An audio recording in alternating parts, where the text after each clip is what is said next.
Next up, David Charles Allen, Village Properties Realtor and host of The Hub. That's Home Ownership Podcast. This week, The Hub includes a segment called It's a Beautiful Life with a special guest who has founded an organization to give renewed help to some of the homeless folks in the Oregon area. Welcome to The Hub. We have Homer Williams, who is an integral part of Oregon Harbor of Hope Solutions, which aims at getting people off the streets. How are you doing today, Homer? Pretty damn good. That's what I like to hear. Thanks for coming on the show. How did you get started in this field of work? Well, let me see. I'm 76. I've been in the development business for about 50 years, primarily on the West Coast. About 4 years ago, I was on a business trip to San Antonio, read about in the local paper a place, for the life of me, I still don't understand why I did it, but called up the mayor's office and asked if I could get into this place. And Haven for Hope was not what I expected. I don't know what I expected, but it was a campus and it had 1,500 people there. And half of them were living outdoors, not ready for treatment, but they were in a safe place and they had bathrooms and showers and they had washer and dryers and medical attention if needed. And then if they decided they wanted to go through treatment, and at the time there were about 750 people there. And next thing I know, I run into probably 35 kids that were living there. One of their parents was going through treatment. And then I thought, I think I could build that in Portland. And I made several trips. And that's when I first got introduced into the homeless industrial complex. For the last 25 years, a home for everyone has been the program. And that's been the HUD program. That's all the service providers. This was their program that they bought into. And so because of that, we got rid of, in the 60s and 70s, flop houses. We got rid of SROs. We got rid of boarding houses because we could do better than that. The problem is we never built the housing. And then the mantra was, okay, if we do something that's not the full meal deal, then maybe the apartment in the end never gets built. So we can't make that first step. So everything is designed around services for people that are homeless on the street. Try something new, you're going against a very ingrained program, and that's always hard to do. So my first concern, and this is pre-COVID, was the baby boomers. And half of them were broke. And we didn't have a plan what we're going to do with it. That's what launched me on this. But then once I understood the delivery system, I thought, well, there's got to be better ways to do some of this. And so then we have a shower truck, laundry truck, food truck. We're out in the camps every day. And so I wanted to learn the world from the bottom up. So we did that. And then COVID hit. Initially, I thought, well, that's going to keep the homeless problem from growing because nobody can get evicted. But there's a lot of other reasons people can lose housing. And we were surprised at how fast the homeless numbers were continuing to grow, even in that environment. We understood that we could not build our way out of this. It's part of the solution. It takes years for it to be delivered, but it does nothing to help us in years 1, 2, 3, and 4. And so we put together a 4-point plan. And that plan is pretty simple. It's built to scale, and I'm only interested in things that can scale. And the first part of that plan was home sharing. Remember when I said SROs and boarding houses and flop houses? Yeah. This is a more modern version of those three things. So home sharing instead of boarding houses. Now, the good news is Airbnb proved that model, that people who are willing to take people in their homes. They're the largest hotel company in the world today, and they don't own one room. So borrowing from their playbook, we developed a program, which we call Oregon Home Share. And we partnered with a private company called Silver Nest, utilizing their software to power it. And it's really pretty simple. People go online, whether you're an owner or a renter. You go through a background check for both sides. Then you take a compatibility test. a very extensive one, really focused much more deeply than say a dating app or something like that. And so at the end of it, if you're a homeowner, they can tell you what the room should probably rent for. We provide the documents. There's insurance up to $100,000 for a homeowner, $10,000 for a renter. So you go online and you can see 5 people say, and number 1, I'm 60% compatible with, but number 2, I'm 90% compatible with. And the third one, maybe it's 80, 85. And then you can see why you are, why you're not. I mean, some people like cats. Other people can't be around a cat. Some people want companionship. Some people don't want it. They just want a renter. I mean, so you really can ask the hard questions without having to ask the hard questions. It's so cool. Yeah, I think they describe it online as a combination of Airbnb and Match.com. So that's amazing. Is there some sort of subsidy for people who don't have the money to afford to be able to rent a room even? Well, here's the way that we approach it. Silver Nest, as I said, is a for-profit company. We raise money and so that we can offer all those services. And then we have a program we're working on with the state where we can utilize property tax abatement to supplement.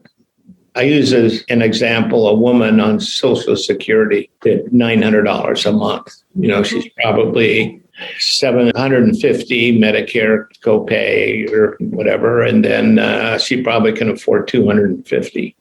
Well, if the homeowner had $500, and then that would be $700 or just under $10,000 a year. And in the Portland area, that's probably going to be average rental is going to be around $750 a month. And then for people at 60% and below MFI, they can access this through the nonprofit. And so they don't encounter the normal fees and things that people have. This is not for chronically homeless. People don't realize, but probably 80% of the homeless people are not chronic. Our HUD count here is 4,000, and we always know those are bogus numbers. But our situational homeless in 2019 was about 39,000 people. And so this is designed to keep people from going homeless. Oh, Gotcha. yeah. And so students are a good example. We have thousands of students in the Portland area that are situationally homeless.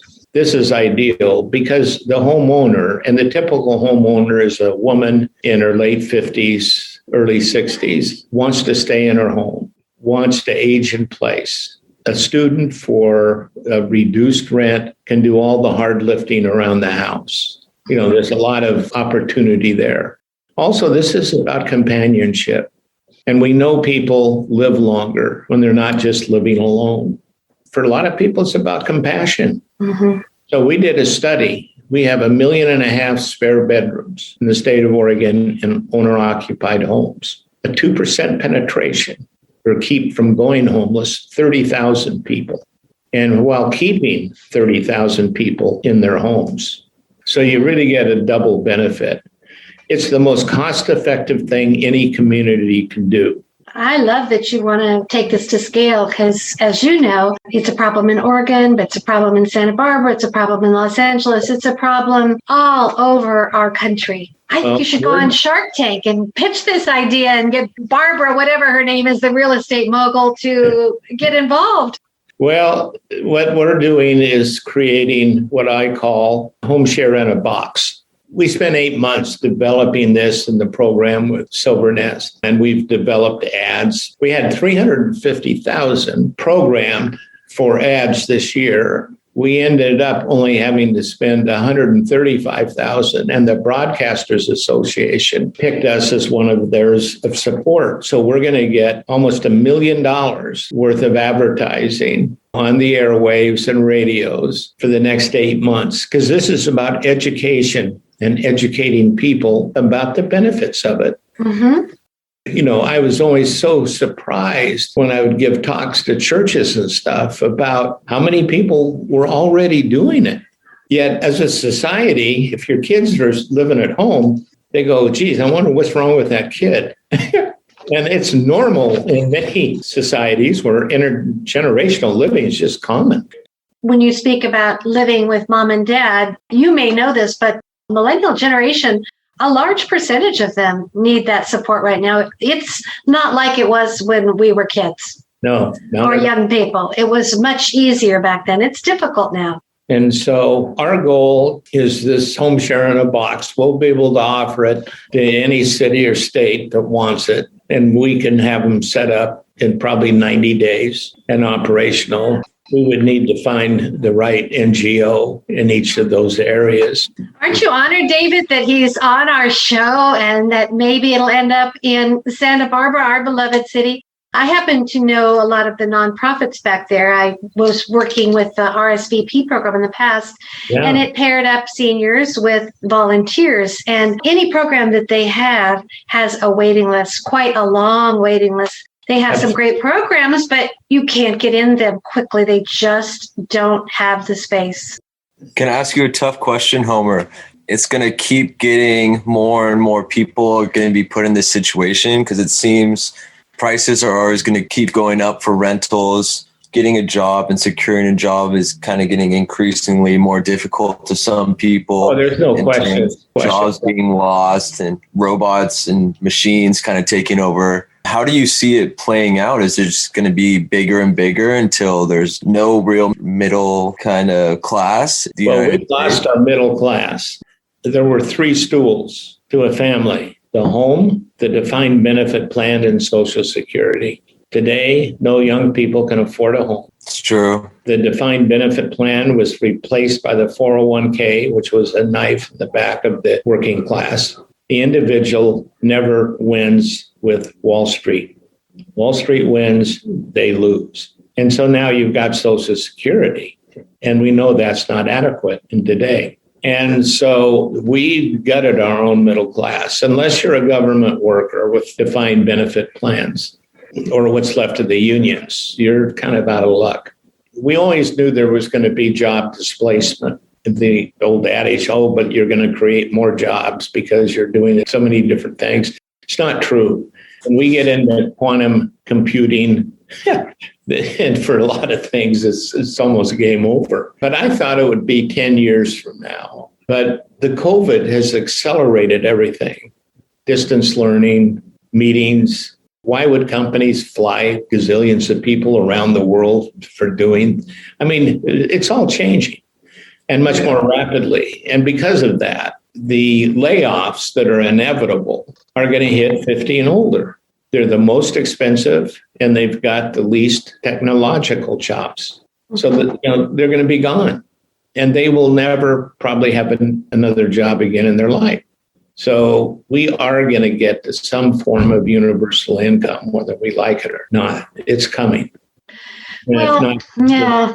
So many cities, Sedona is also one of them. I live in that area. There are a lot of retail workers. It's a very touristy area, as is Santa Barbara and Portland, of course, too. And a lot of tourists come there. But the average worker makes maybe, between $12 and $18, $19 an hour.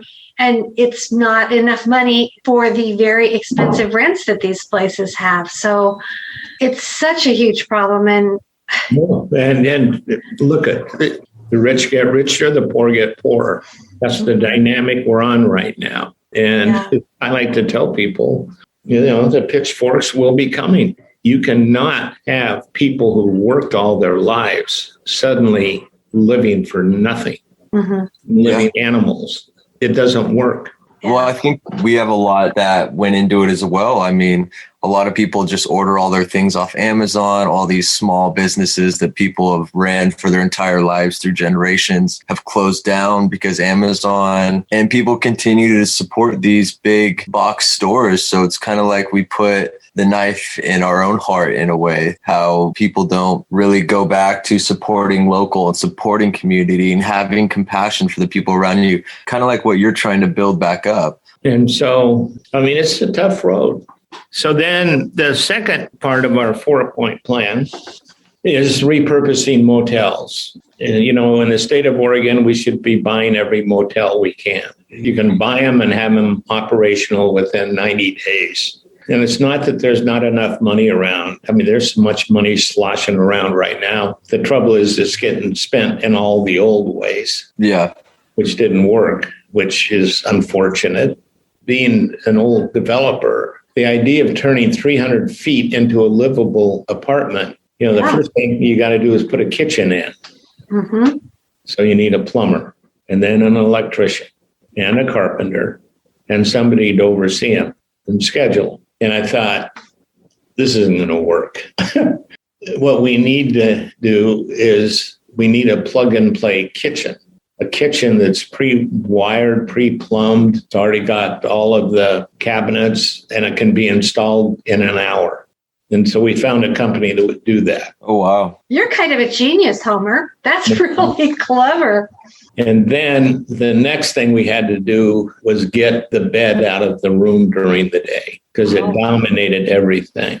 So the same people, I said, we need a bed that when it's up at the base of it is a sofa. And then if you could design something that was flush with the wall, but came out and folded down and it was a table. So during the day, you had a little living room, a work table or dinner table, and you had your kitchen and bathroom. So that 300 feet lived like 500 feet. Yeah.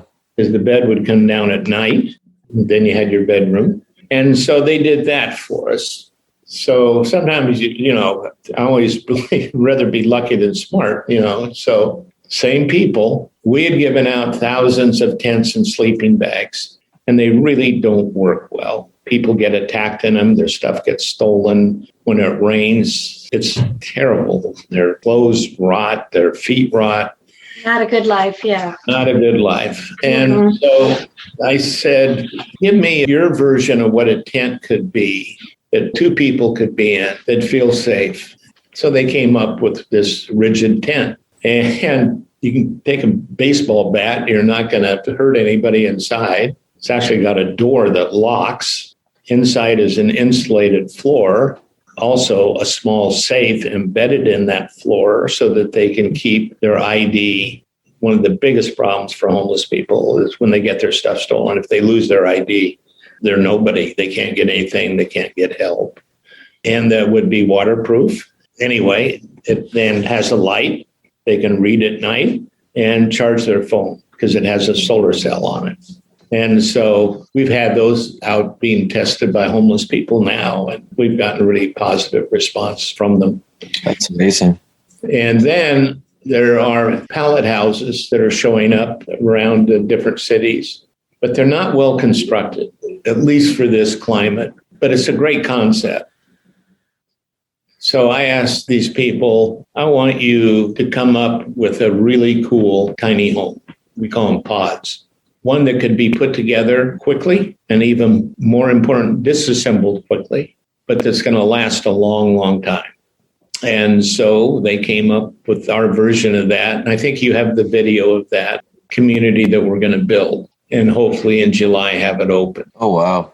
And when I say community, we need to get these people in a place that's safe. Mm-hmm. Everybody deserves a safe place. And we know the streets aren't safe. So that's my mantra. Mm-hmm.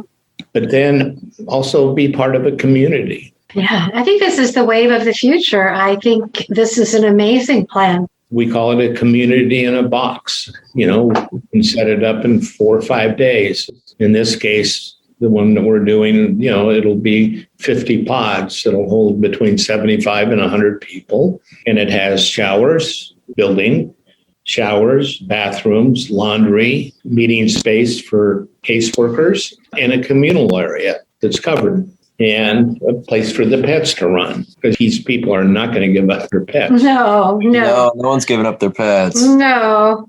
To me, it's the first step in a journey. And what we're trying to do is provide for the first step and then help fill in the journey before the apartments get here. Yeah. If people want to contribute to this amazing plan that you have a GoFundMe page that they should go to. Would that be the best way? Oregon Harbor of Hope homelessness.org.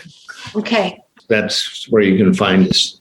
Mhm. So, and anybody that wants information on any of this, my phone number is 503-860-4181. And I can be reached at Homer at WD, like David, DCORP.com. We share everything. It's a small group, but the idea is to come up on the private side. We're only funded privately by, foundations and local people to come up with plans that we think can be scaled and then move them out into the marketplace, and where they can easily partner with nonprofits like the home share and that kind of thing. Then we'll help facilitate all that. Mhm. That's amazing. Well, thank you so much, Homer. It was great hearing all about it. Yeah, thank you so much. Just honored to have you talk about this issue and describe your brilliant plan. And I can't wait until it has scaled and it's everywhere. Yeah, I've enjoyed this more than anything I've done. So Aw. I'm lucky. Yes. Well, there's a reason you were drawn to visit that sister organization in San Antonio, I'm sure. You said, I don't know why I went there, but you were guided for sure. Yeah, well, it must be. Mhm. Well, thank you. Nice to meet you. Again, this is David Charles Allen, Realtor of Village Properties in Santa Barbara. If you want to contact me, my number is 805-617-9311. Thank you, David. Have a great week. Thanks, Patty. It's going to be good next week.